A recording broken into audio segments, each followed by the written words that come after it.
સુરતનો ફેમસ સુરતી કોકો અને આ ઉનાળાની ગરમીમાં આ રીતનો આપણાને કોકો મળી જાય તો મોજ જ પડી જાય, મજા જ પડી જાય આ રીતનો પીવાનો.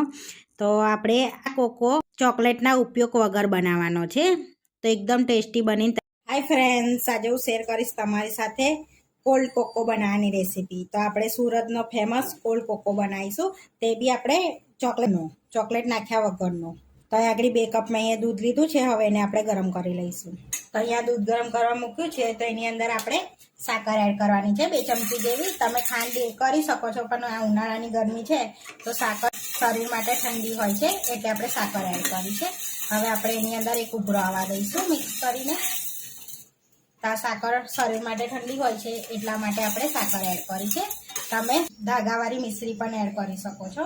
હવે એક બાઉલમાં આપણે કસ્ટર્ડ પાવડર લઈ લઈશું 1 ચમચી જેટલું, અને 1 ચમચી જેટલો કોકો પાવડર લઈશું આપણે.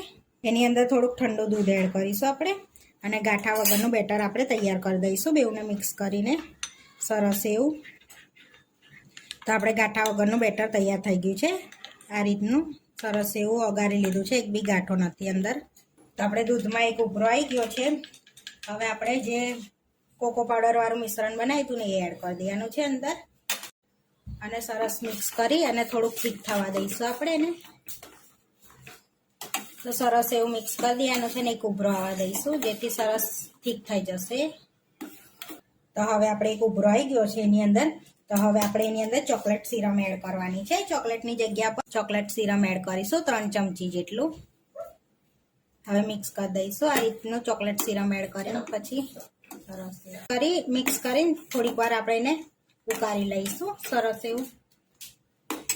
તો આ કોકો ફટાફટ બનીને તૈયાર થઈ જાય છે ને, ઘરમાં રહેલી વસ્તુમાંથી જ બનીને રેડી થઈ જાય છે.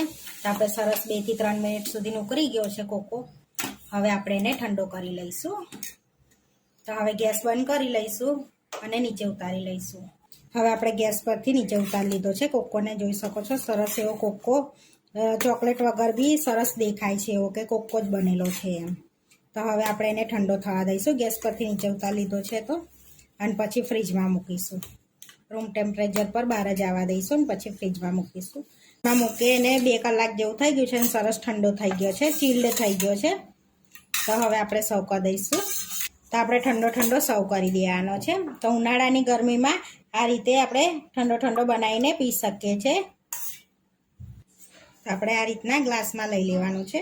હવે થોડી બદામની કતરનથી આપણે ગાર્નિશ કરીશું આ રીતે. હવે ચોકલેટને આપણે આ રીતે છીનીને એડ કરીશું આ રીતની. ઉપરથી થોડી ડેરી મિલ્ક હોય તો ડેરી મિલ્ક આ રીતે છીનીને એડ કરી દેવાની, એટલે બહુ જ ટેસ્ટી કોલ્ડ કોકો લાગશે. તમને પણ બજાર જેવો જ લાગશે. તો એકદમ બજાર જેવો અને ચોકલેટ વગરનો, ચોકલેટના ઉપયોગ કર્યા વગરનો એકદમ ટેસ્ટી સુરતનો ફેમસ કોલ્ડ કોકો બનીને રેડી થઈ ગયો છે. આવા વિડીયો જોવા માટે મારી ચેનલને સબસ્ક્રાઈબ કરો, લાઇક કરો અને શેર કરો, અને તમે જરૂરથી ટ્રાય કરો. ફરી મળીશું નવા વિડીયોમાં. કોમેન્ટ કરીને જરૂરથી જણાવજો કે તમને આ મારી રેસીપી કેવી લાગી.